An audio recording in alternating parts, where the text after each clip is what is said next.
বেশ কয়েকটি easy goal save দিয়ে আর্জেন্টিনার বাজ পাখি নিজের দলকে জেতালো প্রিমিয়ার লিগের হাই ভোল্টেজ ম্যাচে। দীর্ঘদিন পরে জয়ের দেখা পেল অ্যাস্টন ভিলা এবং এমিলিয়ানো মার্টিনেজের দাপট দেখলো ফুটবল বিশ্ব। চ্যাম্পিয়ন্স লিগে পিএসজির বিপক্ষে হেরে বিদায় নেওয়ার পর থেকে আর জয়ের দেখা পায়নি অ্যাস্টন ভিলারা। শেষ পর্যন্ত কালকে দাপট দেখিয়ে জেতালো নিজের ক্লাবকে এমিলিয়ানো। অ্যাস্টন ভিলার জয় এবং এমিলিয়ানো মার্টিনেজের দুর্দান্ত দাপট নিয়ে বিস্তারিত থাকছে শামীম আহমেদের লেখা প্রতিবেদনে। আর্জেন্টিনার বাজ পাখির সময়টা একদমই ভালো যাচ্ছিল না। হেরেছেন ক্রিস্টাল প্যালেসের বিপক্ষে এবং পেপ গার্দিওলা ম্যানচেস্টার সিটির বিপক্ষেও হেরেছেন অ্যাস্টন ভিলা। সেখানে ছিল পারফর্ম অনেক বাজে আর্জেন্টিনার বাজ পাখির। এই সব কিছু মিলিয়ে আজ রাতে আবারও মাঠে নেমেছিল ভিলা ফুলহামের বিপক্ষে। সেখানে নিজেদের ঘরের মাঠে প্রিমিয়ার লিগের হাই ভোল্টেজ ম্যাচে দুর্দান্ত খেলতে থাকেন ম্যাচের শুরু থেকেই। শুরুর 12তম মিনিটেই টিলেমান্স দুর্দান্ত ভাবে একটি গোল করেন। এই গোলেই এগিয়ে যায় অ্যাস্টন ভিলা। শেষ পর্যন্ত এই একটি মাত্র গোলই ধরে রেখেছিল, কিন্তু ফুলহামরা দুর্দান্ত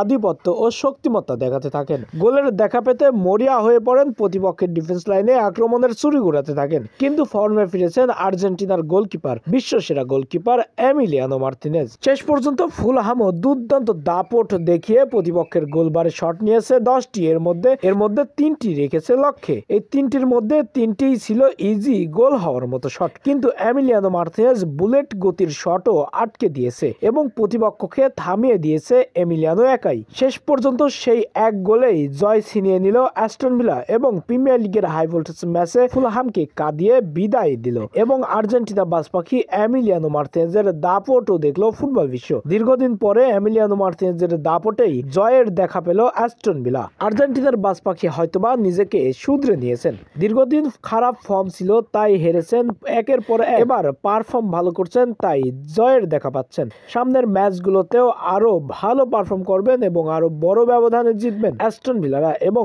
এমিলিয়ানো মার্টিনেজের দাপটও দেখবেন নতুন করে ফুটবল বিশ্ব, যার দাপটেই চ্যাম্পিয়ন্স লিগ খেলতে পেরেছে অ্যাস্টন ভিলা। দীর্ঘ 25 বছর পরে চ্যাম্পিয়ন্স লিগের আসরে খেলিয়েছেন অ্যাস্টন ভিলাকে এই গোলকিপার। বিশ্বসেরা এই গোলকিপারের হাত ধরেই খেলেছেন অ্যাস্টন ভিলা চ্যাম্পিয়ন্স লিগ এবং যেন তেন ভাবে নয়, কোয়ার্টার ফাইনাল পর্যন্ত খেলেছেন অ্যাস্টন ভিলা পিএসজির বিপক্ষে 4/5 গোলের ব্যবধানে, অর্থাৎ 1 গোলের ব্যবধানে হেরে বিদায় নিয়েছেন চ্যাম্পিয়ন্স লিগের কোয়ার্টার ফাইনাল থেকে।